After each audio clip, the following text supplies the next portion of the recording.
We've invited the entire DHCD team to join us today as we anticipate our organization may be getting calls through all of our divisions and staff. So we wanted to make sure internally we had the opportunity to share this information with our team members, but also wanted to make sure the coordinated entry and the housing crisis lines are well informed about this program that's being launched on Monday called the Virginia Rent and Mortgage Relief Program.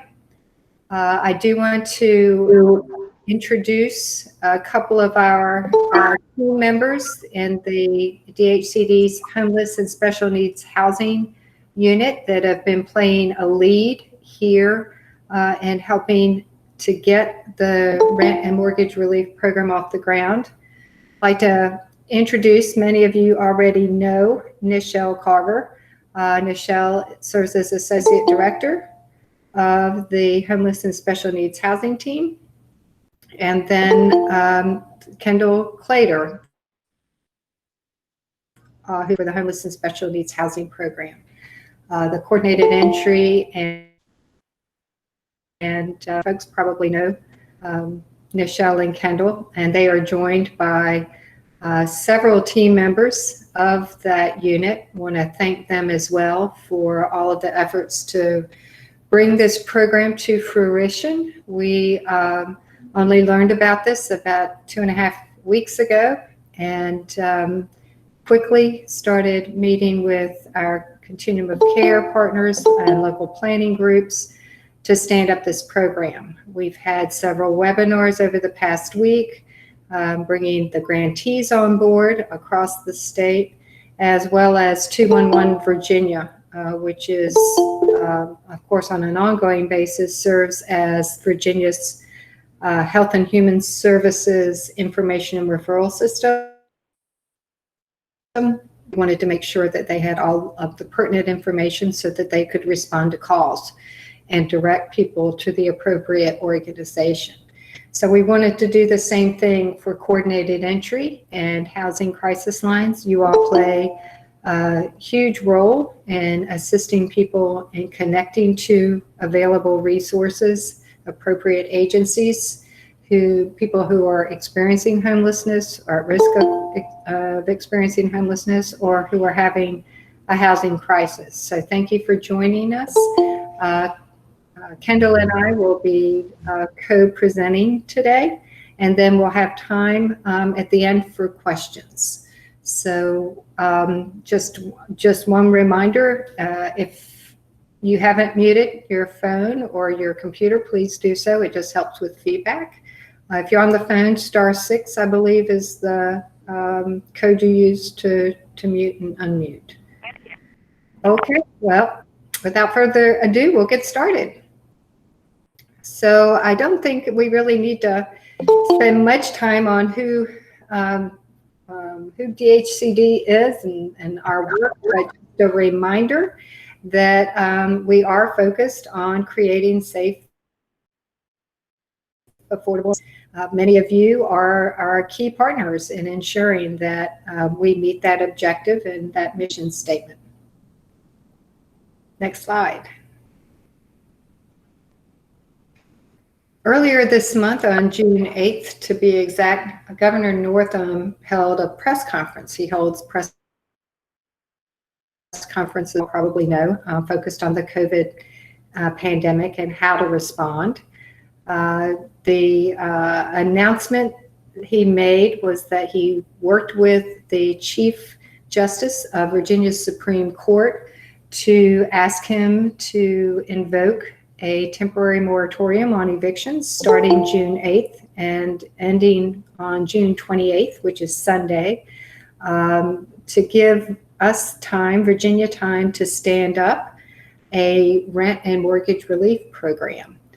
We anticipate that once the moratorium is lifted on Sunday, that there'll be more than 10,000 Virginians who may be facing evictions. So time was of the essence, And we started working on June 8th in standing up this program called the Virginia Rent and Mortgage Relief Program. The governor held a press conference today at 2. He holds these press conferences twice a week and recognized that because he announced on June 8th that a rent relief program was going to be developed by the end of the month, that he would give a brief and broad update. So I was on another call at 2, so I did not tune in, but I am told that he did provide just general information that this rent relief program will go into effect, will be launched on Monday, June 29th. And we wanted to ensure that 211 or coordinated entry system, if you begin getting calls for the program, don't make any referrals today or tomorrow or over the weekend. Our grantees are positioned to respond to those requests for services until Monday, June 29th. So if you do get calls, please let them know, yes, indeed, this program is rolling out on Monday, and to call back to get specific information on eligibility and on which organization in their community is providing the rent and mortgage relief program. On Monday, the 29th, the governor will issue a press release that will outline in more detail about the rent and mortgage relief program, and will identify 211 as the go-to phone number. But we know that coordinated entry and the housing hotlines, and in some communities they're one and the same, that you all will get calls other than 211, because community recognized that you are the go-to in order to get resources. So we want to prepare you as well for getting those calls. On Tuesday, the governor will have his Tuesday press conference, and we'll go into more details about the program. So you may anticipate an upsurge in calls on Tuesday as well. We have found that whenever the media releases information about programs like this, especially during COVID, when so many people are in dire straits, that phones start ringing, emails start flying, and people start reaching out for assistance. And we want to be as responsive as possible when that happens, but did want to give you a heads up that you may see an upsurge in call or contacts on Monday as well as Tuesday. I mentioned that 211 is the point of contact for referrals. We have provided 211 with a quick reference guide that lists the eligibility requirements, as well as a list of the organizations that are providing these services and which communities they are serving. So households can get connected to these resources as quickly as possible. So at this point in time, we're going to go into more details about the rent and mortgage relief program, and Kendall Clater is going to be presenting the information. Kendall? Thank you, Pam. And I also want to say, if any questions come up as we're going through this information, feel free to drop the questions in the chat box if you're logged in through Google Meet. We can then get to those when we get to the questions portion of this meeting. And then also, if you are dialed in and want to ask a question live, we'll also have time for you to do that.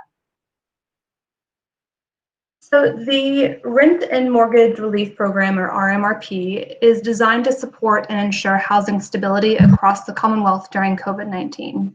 In addition to stabilizing housing, these efforts are to help individuals and families maintain their housing, as housing is in the interest of public health.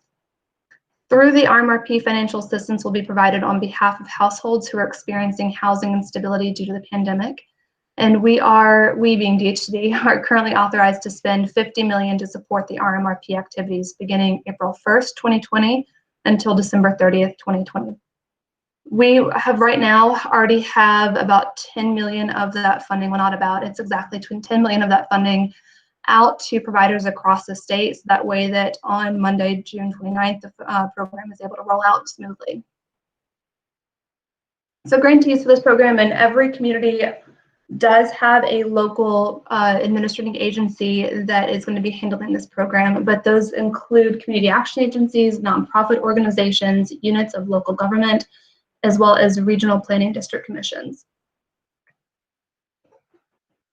For eligibility requirements, we kept this pretty brief. It's 4 in total.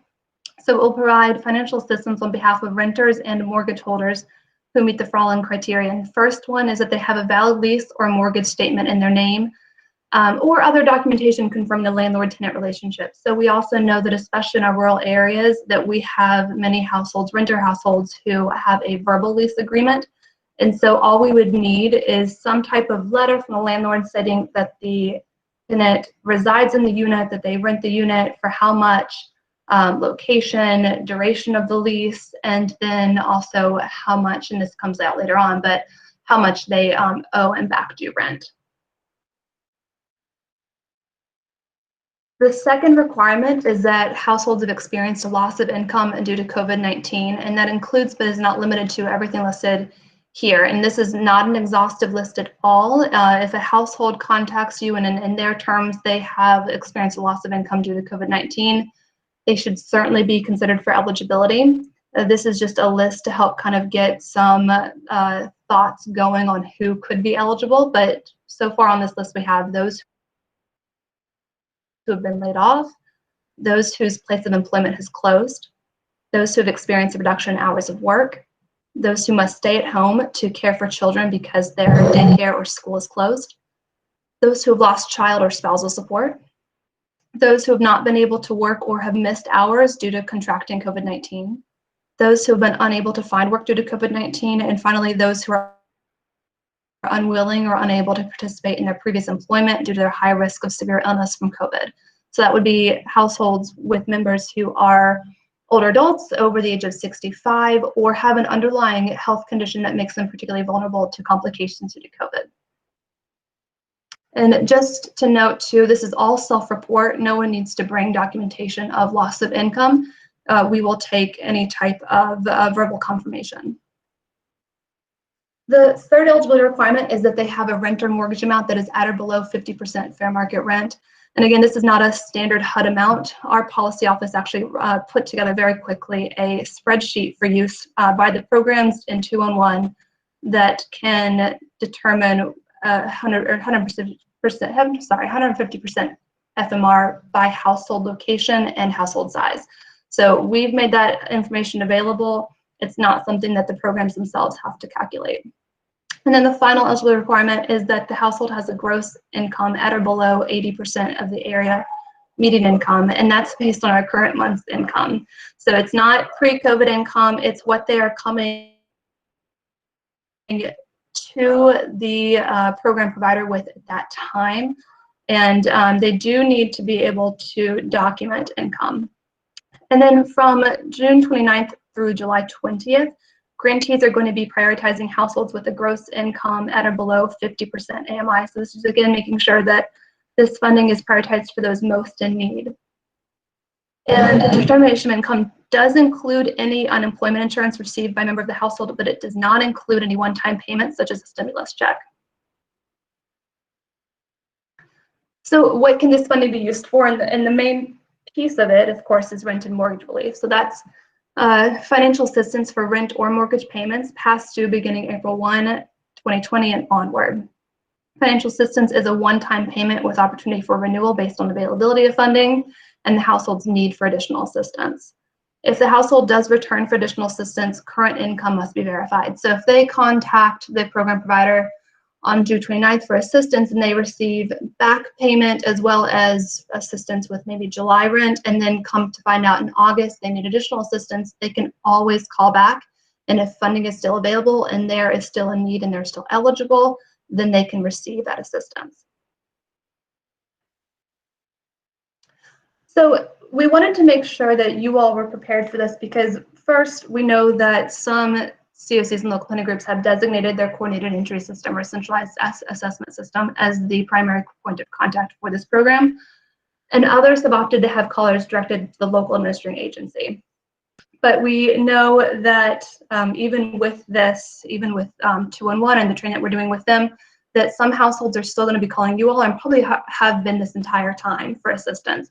So we'll make sure that you all know that this is available and that, again, it's statewide coverage. So the program's available regardless of the location of the household and should be referred to the local administering agency. We also have on here, so the main referral source is 211, but we also have stayhomevirginia.com. There's going to be a light eligibility assessment and referral source on this website where households can log in and put in some just general information about the household, and they'll be able to get some information about who their local administrative agency is. So if a caller does contact coordinated entry, we would like to have the household assessed to see if they meet general eligibility of this program. And I'm sorry if you all can hear my dog. I believe that it's a mail time over here. And so if they are eligible, please provide them with contact for the local RMRP provider. If they're not eligible, we do ask that this program, and it's actually a requirement in our guidelines, this program is coordinated with any other existing programs if they're available in your community. So if you have any existing rent or mortgage relief programs and a household is not eligible for the Virginia Rent and Mortgage Relief Program, that they should still be assessed for eligibility for the other existing local programs. All right, and so I'm going to go to our chat box here and see if we have any questions, and otherwise feel free to unmute yourself and ask any questions that you could have. Let's see, can the quick reference guide be made available to grantees as well? Yes, absolutely. We have actually sent out a RMRP quick guide.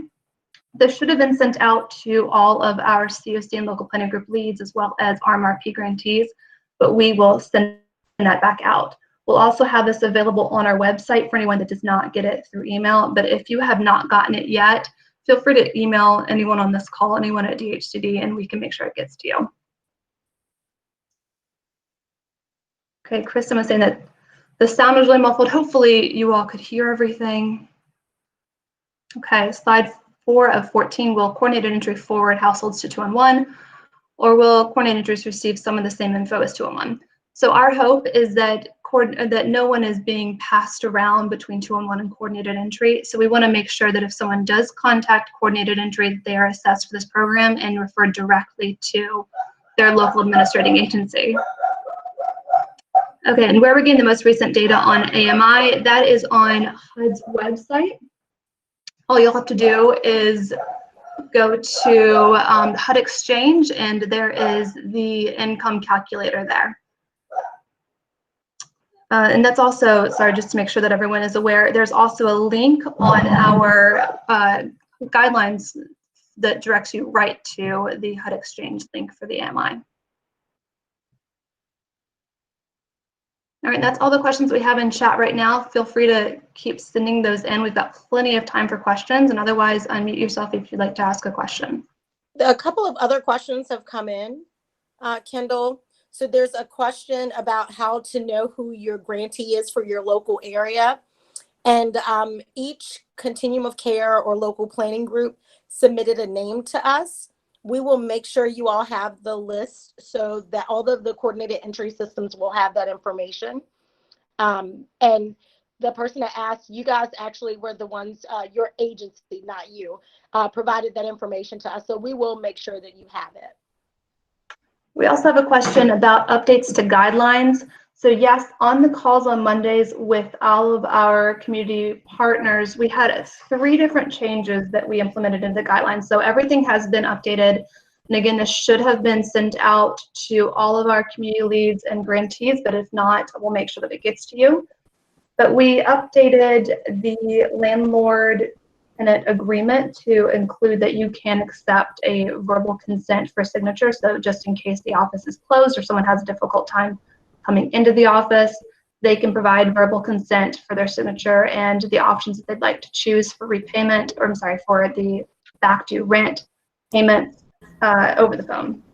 And then along those same lines, for payment of back due rent, and this is more in the weeds than we've got in this webinar, but there were two options for tenants and households to negotiate how much back due rent will be paid by this program, and they require different things of the landlords. So option 1 or 2, we added in there that it could be an and/or, that they could receive payment of back due rent as well as payment of current rent if applicable. And then the final concern was related to duplication of assistance. So if you already administer our VHSP program funding, you know that there is a requirement that there can be no duplication of financial assistance on behalf of the household for the same program activity that they're receiving assistance from another state or federal source. So instead of having the program be responsible for doing investigative work on that, we just wanted to have the household instead, if they are not seeking assistance from another source, and we're receiving assistance from another source. So there's now an attestment statement on that form for the household eligibility. So those guidelines have been updated. Another question is, would people who live on Social Security and have not had a change in income but have had an increase in expenses due to quarantining and PPE be eligible? That's a good question. So it's, I mean, the core eligibility is that there is a loss of income due to COVID. I don't know if Pam or Nichelle want to jump in here. And I was going to say, we did have some conversations around that. It really is based on loss of income. So it would be if someone, we talked about, say someone has 2 jobs to make ends meet, they have Social Security income as well as some sort of employment income, that would be a loss of income. But to have the exact same income coming in and you've had to purchase more things does not count as a loss of income. This is Pam, I'd like to add that we know that there are additional resources in communities around rent relief at the moment, and that we're encouraging the rent and mortgage relief providers to refer people who may not be eligible for this particular pot of money to other pots of rent relief, because there is a huge focus on this. Localities across the Commonwealth received CARES Act funding and have set up their own rent relief program. I'd also reach out to local departments of social services, because many are providing this rent relief as well. The State Department of Social Services has reached out, is working with 211. They actually oversee 211, but to ensure that information that's available through local governments is in the 211 database. So make sure if you've learned that someone is not eligible for this particular program, to refer them to 211 so that they could identify other resources. All right, another question is if these slides will be available for download, and we are actually recording this presentation right now, and this will be available on our website and can also go out as our team sends out the updated forms and that RMRP quick guide. All right, Jamie would like to know, guidelines note that the data will need to be reported in CAMS or communities using HMIS to track data, and what data should we be tracking? Great question. So we are not asking providers to utilize HMIS. This is, for anyone that's not aware, HMIS is a homelessness data tracking system. And since this is not a homeless program, we want to make sure that we are not relying too heavily on our existing homelessness services and resources to administer this program. So we are working on a Excel spreadsheet that will be very brief, very easy to use, and it will collect information like household location by zip code, number of individuals in household, where they fall on the AMI scale. So if it's below, I think it's below 30%, below 50%, and then below 80%. I could be a little bit off on that. Let's see. Oh, goodness, what else? Household demographics. So it's pretty simple. And then at the end we'll have a report due in CAMS. So this grant period goes until December 30th. We will have a report due in CAMS in early January. just based off of the data that we pull out of that spreadsheet. So yeah, Eric has some more questions about data, and we will be providing this spreadsheet before the end of the week to make sure that everyone has it before the program launches on Monday. There's a question about whether or not let me see to get the wording. Can the documentation of income be verbal, or does it have to be written? You can take this information verbally and document it. You could send it over the internet if they have access. If they don't, you can document this. So we don't want people to have to put themselves in harm's way to get to you if they're able to give you this information verbally. Nancy also wants to know, if a person lost employment but has been paying rent with savings that is now exhausted, can this program help them? Absolutely. So if they lost employment due to COVID, or lost income due to COVID, and they had been using their own resources to pay for their ongoing rent or mortgage, and they are no longer able to do so, they should absolutely contact someone for this program and be assessed for eligibility. It's, again, reserved for households that are at or below 80% area median income, and then 50% for the first period of the grant. Anyone that's over the 50% will be put on a waiting list until the end of that period. And it's when they are determining eligibility, the providers will engage the household in a problem-solving conversation to assess their alternate resources. So if a household did still have a significant savings account that could help them get more current on rent or pay for their ongoing rent, that would certainly be discussed. And if a household is otherwise eligible and does not have those resources, that they would, sounds like to me that they would most likely be eligible for this program.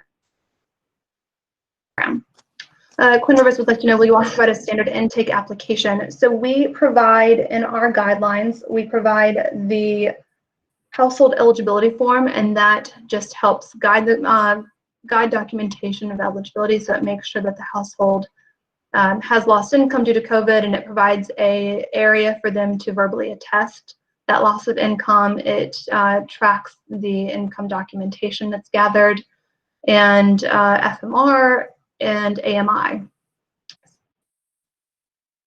So it helps guide through that process. We do not have an otherwise intake form. It's just that eligibility assessment form. The forms for the landlord and whether or not they will agree to work with us, can that be verbal? Yes, yep. So that's one of the changes that I talked about with our guidelines a little bit earlier. We wanted to make sure, again, that we are doing all of this as safely as possible and also with as few barriers as possible. So if a landlord or tenant are unable to come in to sign these documents, they may provide verbal consent, and that is there's a place in both documents, the eligibility form and the landlord-tenant agreement, that allow for that verbal consent. Kendall? Yes. This is Pam. So this is going to be an example of where guidelines might get tweaked. So we've been tweaking these guidelines all week long. And a question came up just about 30 minutes ago in our office, referral agreements. So that this requirement may change, may get tweaked. Concerns is that if any of this goes to court, a verbal agreement would be difficult to prove.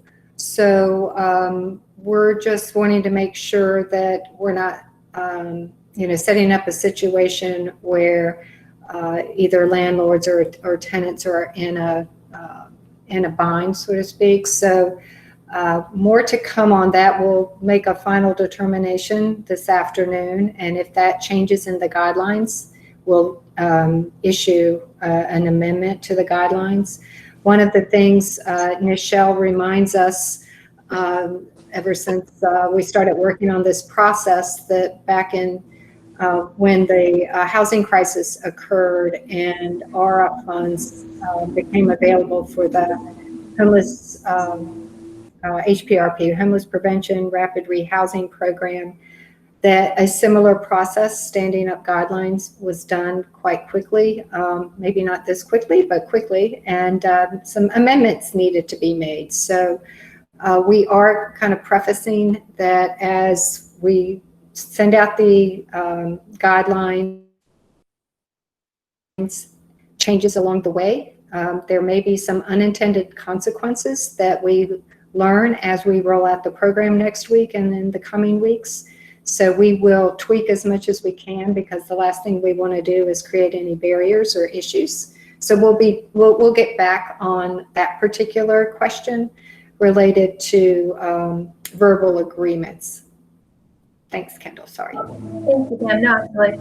There's another question that came in from Jennifer, little quick clarification dated for AMI qualifications. And I'm not quite sure, Jennifer, what you mean by that. So if you would not mind providing a little bit more information, I'd be happy to get to that question. Another question is, it a requirement that to use your spreadsheet, our community would prefer to use an existing tool designed for ongoing local funds, as long as, and what I'm thinking here, since we just need to know, we would like to have all of that information about households served using this fund. So as long as your tool includes all of the data points that we are collecting in our spreadsheet, and you can also figure out the source of funding to make sure that you can isolate the Virginia RMRP funding and report on those households assisted with this funding, I don't think that we'd have any issue with you all using another type of spreadsheet or tracking tool.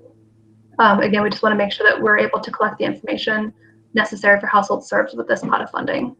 And I wanted to add to that, Kendall. We, as the governor spoke at the press conference today, he talked about the racial equity lens that we're using for this program, and that data will give us that information. So we really are interested in who is being served with this funding. We're trying to go into it with a racial equity lens, but we also want to be able to analyze the data afterwards, because we know who's most likely to be evicted in the Commonwealth. We want to see who received this funding to see if those two data points match up. Awesome, thank you. Another question is, what is the turnaround time for application to receiving payment? And it should be pretty quick. So we worked our tails off to get funding into program accounts by this coming Monday, June 29th. So as soon as a household contacts for assistance, they should be able to be screened for eligibility. The programs are going to work with them as quickly as possible to get all of their eligibility assessments completed on time. And then as long as, let's say for a landlord, as long as the landlord is ready to submit their documentation, because we do need like a W-9, for example, it should be pretty quick turnaround. There's not a long period at all, I don't think, for households to actually receive assistance. I will say, and Jennifer provided some clarifications, I want to make sure this is clear as well. So we are prioritizing households that are at or below 50% AMI from June 29th through July 20th. So households that are above 50% AMI but below 80% AMI will be placed on the waiting list. So if a household that is at 80% AMI calls on June 29th, they'll be on a waiting list until July 21st to receive assistance. I wanted to add to the question about the turnaround time for payment too. Some local governments, it takes a little bit longer. It's the government, it takes a few more days. But typically what will happen is they can talk to the landlord and make arrangements. But I wanted to put it out there that depending on the type of agency, like our government agency, even if we turn around things fast, it takes a few days. So they may be in the same situation, but they are used to making payments, the ones that we have contracts with. So it's not a brand new system for them. They just have to work it into their current system. Okay, and we had one on families and rental assistance being eligible. So I am going to assume that you're referring to the housing choice voucher, Section 8 housing. So we do have a requirement against duplication of assistance. So households that are currently receiving some type of tenant-based rental assistance or project-based rental assistance, they may not receive financial assistance for the same activity type as they're receiving other state or federal assistance. However, they are eligible to receive rent arrears payments. So any past due payments, they can receive assistance with this pot of funding. It's just that current and ongoing that they would not be eligible to receive, is that would go against our duplication of assistance requirement. And for Rebecca, the dates and the wait list, yes, absolutely. And this is also outlined in our guidelines as well. But for prioritization period, households overall for this program, any household that is at or below 80% AMI is eligible to receive assistance as long as they meet the other 4 or other 3 criteria for eligibility. For the initial prioritization period, to make sure that this funding is reserved for those households most in need of assistance, the AMI is going to be at 50% from June 29th, so that the first day of this grant or this program period, until June 20th. So households that are at or below 50% are going to be served first. If a household is otherwise eligible, but their income is at or below 80% AMI, that's above 50%, they'll be placed on a waiting list. And then come July 21st, they'll be able to be served. Should funding still be available. Hey, Kendall, this is Andrea. Can you hear me? Yep, we can hear you. I have a couple questions. So one, if people don't learn about this before they go to court, are courts going to refer people to this program to be able to stay in their units? Great question. So we do have a request in our guidelines that the local administrating agencies are going to be doing outreach efforts to the courts, to any other referral source. They're also going to be making sure that they outreach to other community serving organizations that may touch households who are facing eviction or foreclosure.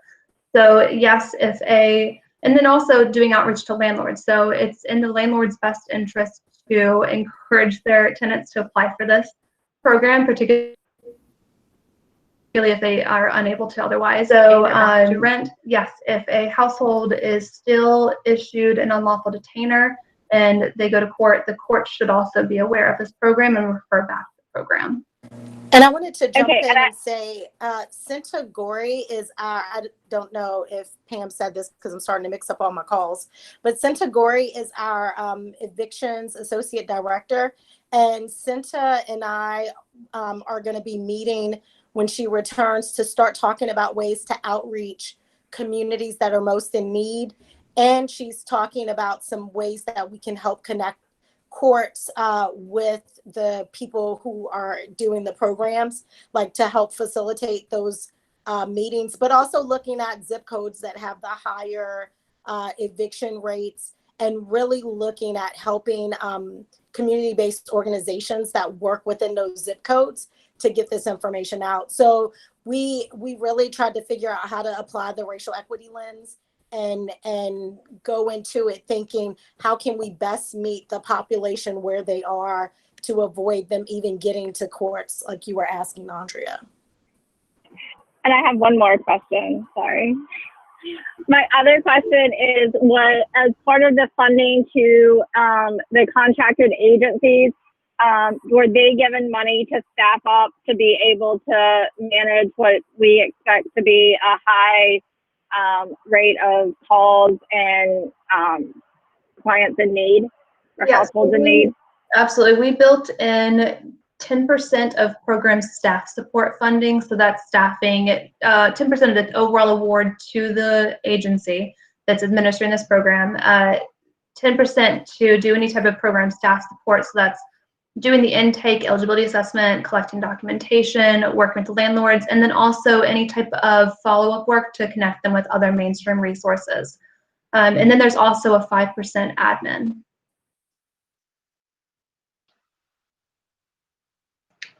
All right, we had another question. Absolutely, thank you, Andrea. Another question is, for past due payments, how far back can it go pre-COVID? No, so this program will only pay for past due rent or mortgage payments that were due April 1 and going forward. And Rebecca says that our local legal aid is helping us get the word out. That's wonderful. I hope that many communities are looking into doing the same. Kendall, this is Pam. Just again, this is an example, the question about how far back. So we're able, as Kendall mentioned, to pay April 1st forward. However, we know that some people may have already been late with rent in the previous months, January, February, March. And what we're encouraging the tenants, the households, and the grantees, the organizations administering the rent and mortgage relief, is to identify these other sources of funding in the community that may not have the same restrictions that this particular pot of money has. So just because they have pre-COVID past due payments does not mean that they shouldn't pursue these funds as long as they can receive funding from other sources pre-April 1st.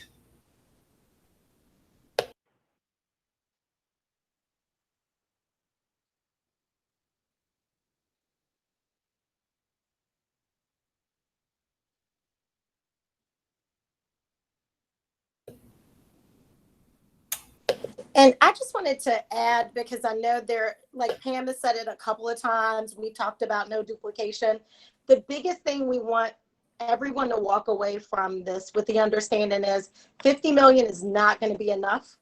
We know, I mean, it's just not enough. So we have to figure out a way to do progressive engagement models where we use the least amount of assistance to keep the person from losing this housing. And then looking at other resources in the community. There's the emergency shelter and food and shelter program through United Way. There are different programs out there.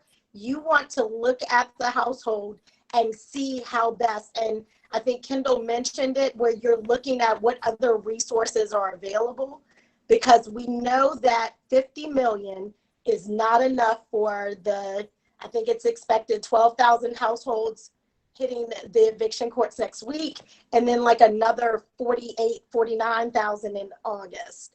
Not enough funding. So when we've been helping our programs to understand that we need to figure out how to stretch these dollars as far as we possibly can, because if not, we're going to have a bigger problem in the fall. And again, during a health crisis, we're trying to have everybody be safer at home.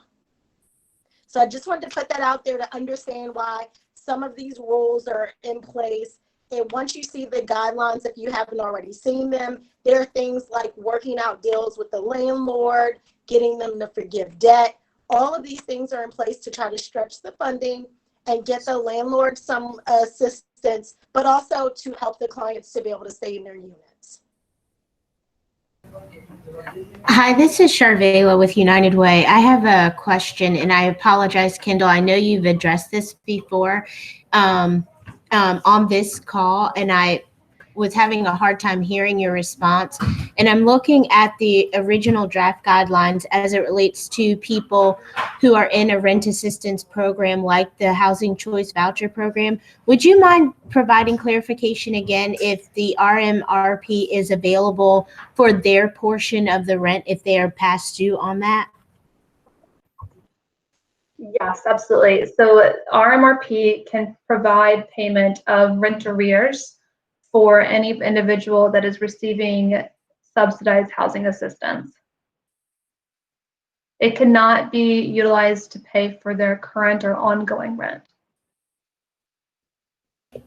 Thank you. Absolutely.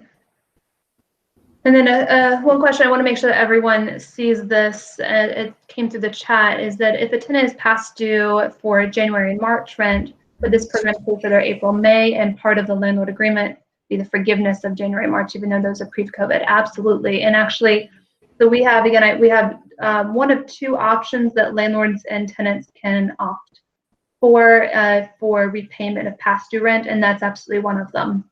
So we know that households are going to be coming to this program, well, many households will be coming to this program with past due payments.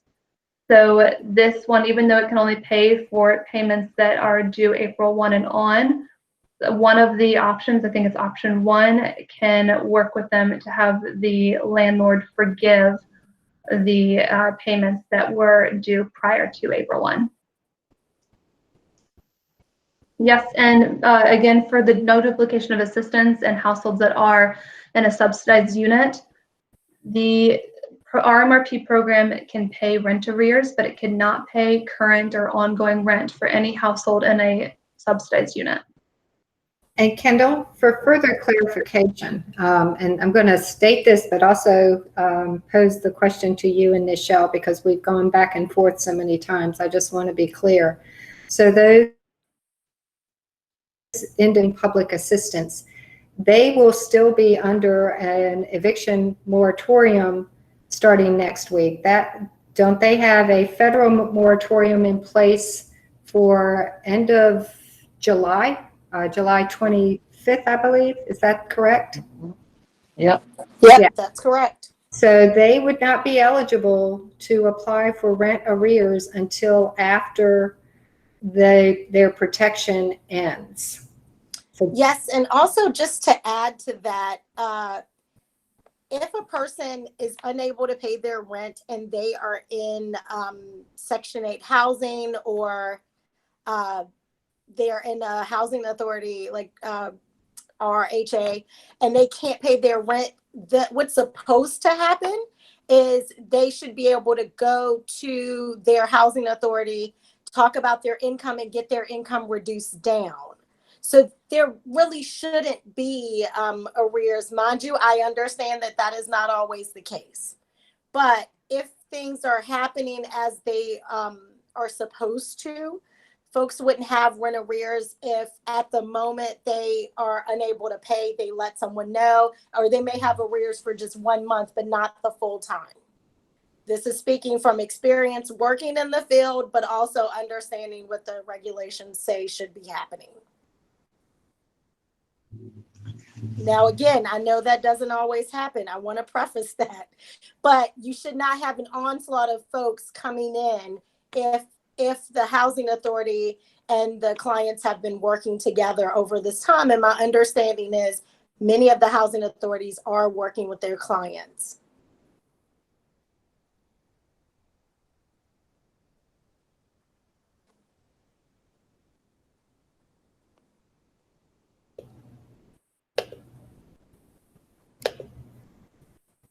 So we're going to keep pausing here for a minute because we know that you may be thinking through questions. Also, after this webinar is over, please feel free to reach out to us. I know that Kendall and Nichelle are eager to assist, as am I, so feel free to reach out to us if you have additional questions.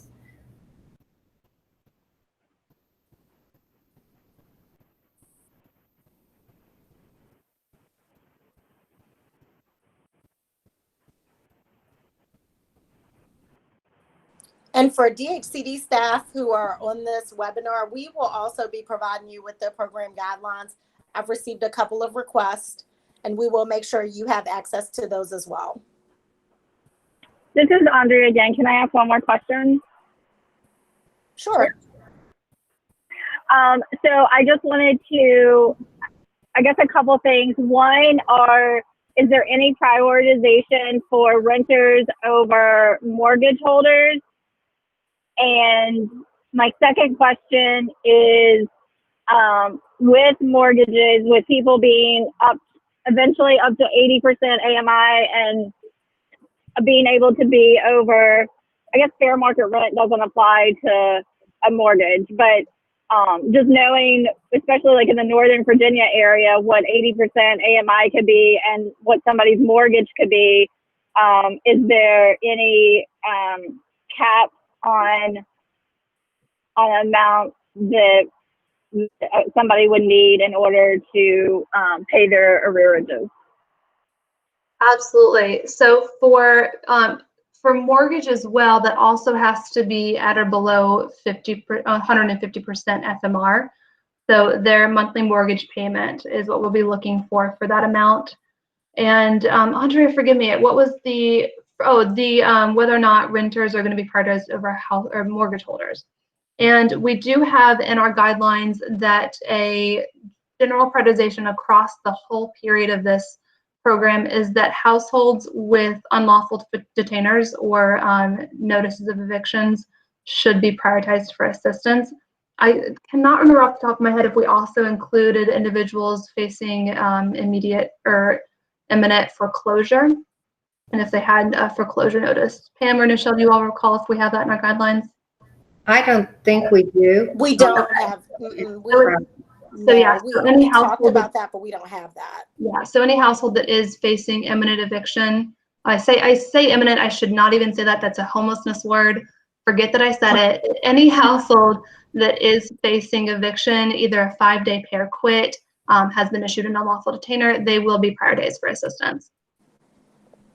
Homewood wants, go ahead. Okay. Sorry, just to I'll clarify. read the guidelines tomorrow. It's those unlawful detainers that were issued prior to June 8th that will be prioritized. Yep. One of the thoughts was that Yes. landlords would issue unlawful detainers to get their tenants at the top of the list, so to speak. And we don't want unlawful detainers to go on tenants' records. So it's in the guidelines that priority will be given for those issued prior to June 8th, which was when the moratorium hit. So just a point of clarification there. So, and no unlawful detainers happen from June 9th through June 28th, correct, Pam? Correct. Right. So Everything was what we don't want is for folks to run to court on Monday and file an unlawful detainer against someone so that they can get this assistance. Another question from Homeward. Can you repeat the level of screening coordinated entry providers should provide? So coordinated entry providers all have their own level of screening that they provide. I think some will do very specific eligibility determinations, and others will allow the individual service providers to do the more specific screening. But for this program, we want to make sure that we're not overburdening the program providers themselves. So we would ask that there's some type of just light application for the assessment. So it would be just, have you lost income due to COVID? Do you hold a lease or a mortgage? And are you experiencing housing instability, for example, because of loss of income? And then just a general, if you all have the capability, a general assessment of income. And again, that's going to be verified at the program service provider level. But we don't want to give false hope to anyone who is, let's say, 120% of AMI that they could be eligible for services. So it's really, we'll take the lead of the individual coordinated entry providers and the level of assessment that they provide. But I would say the more screening you could do, it would help the service providers to make sure that they can get to the households who are eligible and most in need of services. Charlottesville Helpline wants to know, Go ahead, I'm sorry. Undocumented residents are eligible, and I will say that we're not really touching this one. There is no documentation requirement, citizenship or residency for this program. The only requirements are those 4 that we stated. We do not require any type of documentation of citizenship or residency for the Virginia RMRP program. And remember, we're dealing with a public health crisis. So our goal is for individuals and families to be able to stay in their units. And the COVID-19 could care less whether you have documentation or not. And so again, our goal is to try to help people stay home so that they can remain safe and the rest of the community can stay safe. Darlene would like to know, are individuals and SROs eligible? Absolutely. So if you are a leaseholder or a mortgage holder in any size unit, the FMR that we provide on that spreadsheet goes from 0 bedrooms, so SROs up to 4-bedroom units. We can calculate it for larger unit sites if needed, but those are just the standard sizes that are offered by HUD. So yes, SROs are eligible for assistance. And we do have an example in there because that would be a place-based assistance versus a person-based assistance or tenant-based. So, because that question about duplication of services has come up about SROs before, because an SRO is, it is not tenant based, it's more about the location, you're fine. And we have an example in those guidelines to show you what's the difference between like a voucher versus a unit. So please take a look at the guidelines, and we actually lay that out. Nichelle, I think we also have a question about, I think it's probably the public charge rule. I don't know if we want to touch it, but will this have any impact on the status of people with green cards? So again, so with the public charge rule, there's a couple of things. Everybody doesn't have to follow that, and this is considered an emergency service. So it's really, the public charge rule works closely with Department of Social Services. But again, what we did was when we put this out for information about who would serve, we were very clear those 4 items were the only criteria, because we are trying to mitigate a public health crisis in an emergency. So with that being said, we are trying to avoid any group of people from being put out of their homes and having to live either doubled up with another family or out on the street. The only way that happens is to use this program to the best of our ability, and we are not collecting all of these data points that do not determine whether you will have COVID or not. Like, we're trying to keep people from being outside during a public health crisis.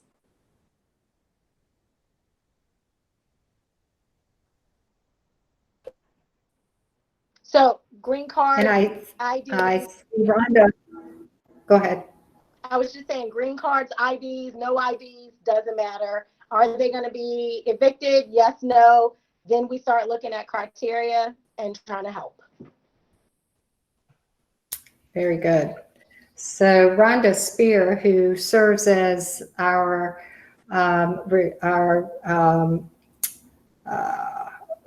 your new title just went right out of my head, Rhonda, but Rhonda responds to calls entering into customer service, I believe, specialist, but Rhonda serves as the point contact for and director of first impressions, right, Sandy? And she just noted that she's received the first phone call from a landlord about the program. So she referred him to 211. So let's talk about that for a second, Nichelle. And I've been focused my time around getting tenants to the right place. So as landlords call in, they can be referred to the same organization. So many landlords have properties in different locations. So it's important, if any of you all receive calls from landlords, you find out where the property is located and to get to the appropriate organization. I remember the other day, Nichelle and Kendall, we had a question, I'm not sure if it was on the 211 webinar or the webinar with our grantees, but someone asked, what if someone arrives at our agency for this program, and I'm a grantee, but they don't live in the service area? What should the organization do?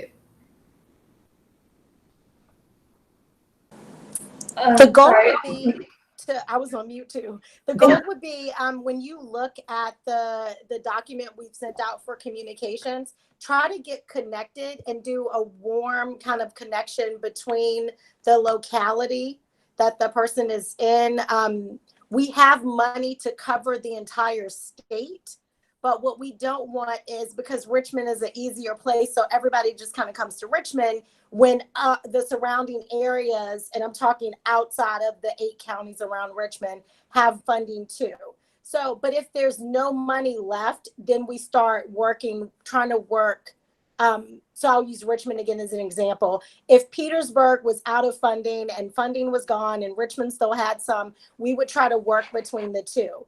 But if somebody from Petersburg came to Richmond for help, it would be beneficial to that client for you or for Richmond's folks to do a warm handoff back to Petersburg. And when I say warm handoff, for those who don't understand, it means not just saying, here's your number, call. It's calling Erica Holmes in Petersburg and saying, hey, Erica, it's, Kelly, I have this person and this is what they're going through, and trying to get that whole setup done instead of just giving that person a phone number. Because remember, we're having some people that have never touched our systems before. So the worst thing to do is have them call 20 different places when they're in the middle of a crisis and the governor has said there's some help available. Michelle, we had a couple more questions come through. Okay. The first one is, let's see, do we need to collect any documentation of a paper file? Yes. So there should be a client file or a household file for every household that contacts for assistance. We are also asking that those who are determined to be ineligible, once they've gone through the assessment, that they information be recorded in that spreadsheet that we're going to be providing. But for other documentation for households to prove eligibility, there is that household eligibility form that needs to be completed, a landlord-tenant agreement if the household is a renter household. There should be a landlord affidavit stating how much funding or how much rent the home or the renter owes to the landlord, the dates that past due amount was incurred. Also a W-9 from the landlord. For a mortgage holder, it should be their mortgage statement, some type of record, and it could just, again, be a verbal statement that they have applied for some type of accommodation with their mortgage lender and been denied that. And then again, a W-9 from that mortgage lending institution.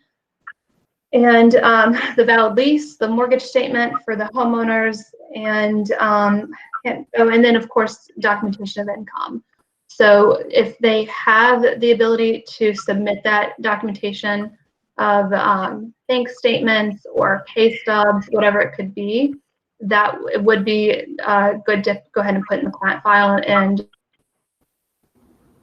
should not be occur later. Or otherwise, if it cannot be obtained, we don't want to create our own barrier.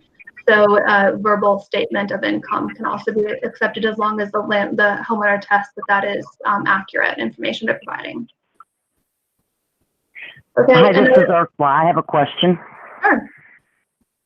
For those tenants who may have been delinquent pre-COVID, but have been, slow paying, and so now they are delinquent post-COVID, are they still going to be eligible?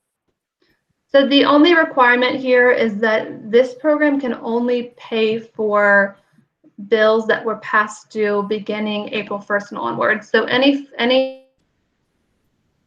past due amount that was incurred prior to April 1st, if there's another local program that could pay for that, or if the landlord would otherwise forgive that amount, that's what we would look for. But this funding could not be used to pay that back due amount.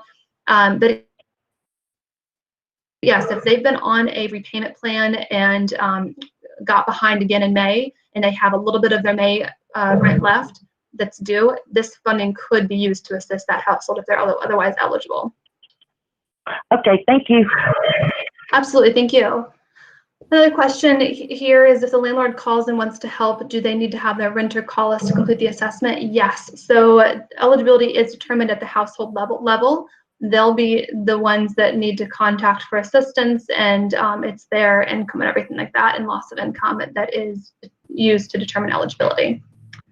And then, has the assessment questions or criteria guidance been sent to us, is another question that came in. So we can certainly make that available. We have that quick guide that has been or will be sent out again in case someone did not receive that. But the quick guide goes through the general eligibility. We also have the spreadsheet that's going to be used for our stayhomevirginia.com that does that quick assessment of eligibility for referral. And it just goes through, again, have you lost income due to COVID? Are you at or below AMI? And it'll also look at FMR, and it'll link you right to the local service providers. So that can be made available. Otherwise, you can always access stayhomevirginia.com for that assessment. But we'll make sure that everyone gets these resources before the start of the program period. I'm going to be working with our 3 program admins, Taylor, Will, and Aaron, to make sure that this gets out to all of our providers before it starts, and also our coordinated entry providers.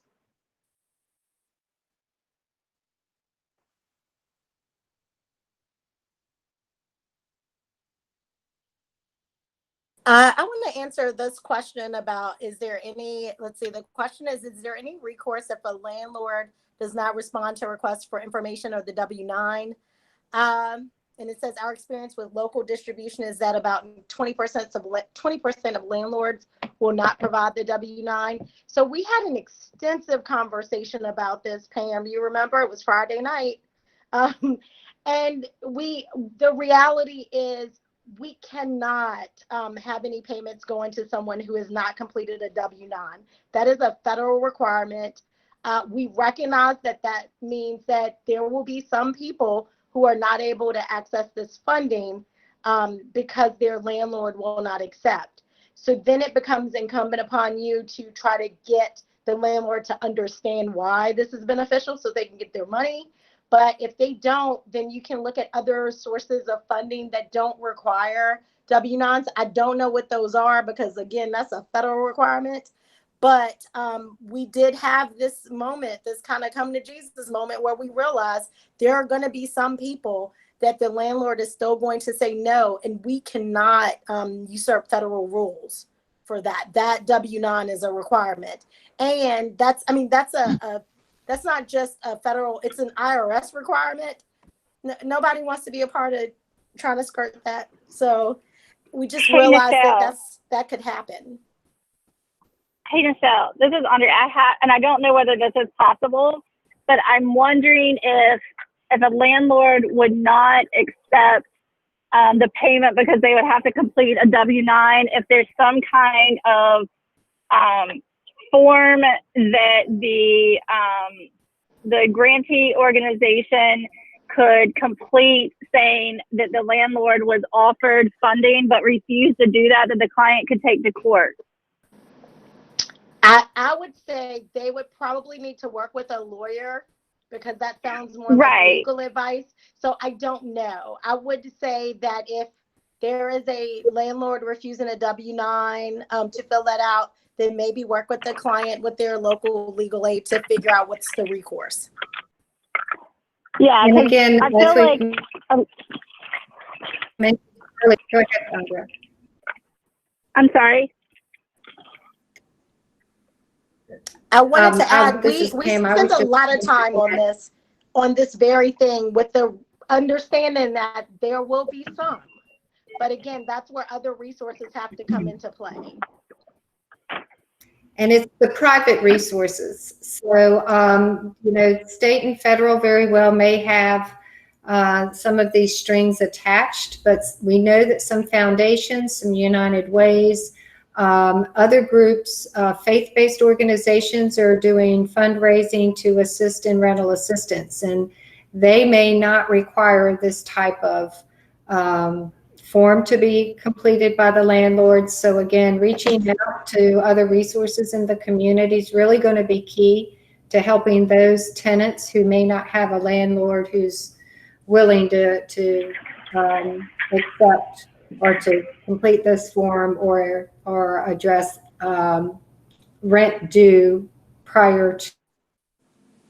And Pam, I did want to add, even private organizations, if they're nonprofits, these are IRS guidelines, not just for like HUD or federal funding. So nonprofits have to follow the IRS rules too. So I'm not sure in what cases, unless there's just like church donations or something like that, which again might fall under IRS. I would recommend contacting an attorney to double check that you can give payments without it. Oh, Erica Holmes just wrote, most agencies will not issue payment without a W-9. And your finance department is going to ask for it, and they're a nonprofit. Gotcha. Good to know. Somebody had sent me that after the last webinar we had, just to clarify.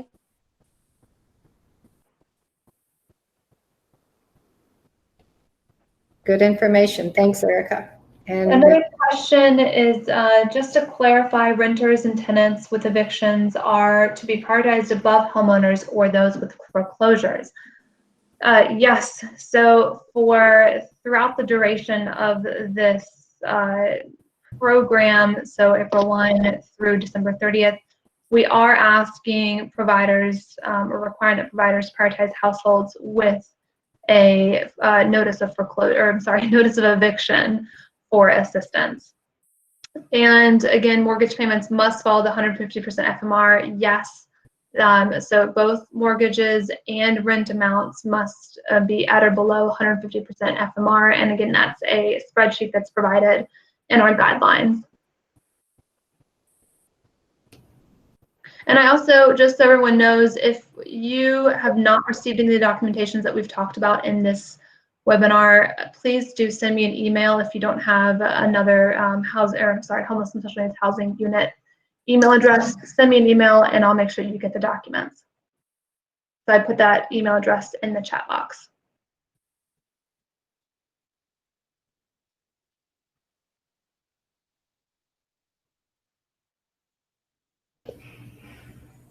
okay.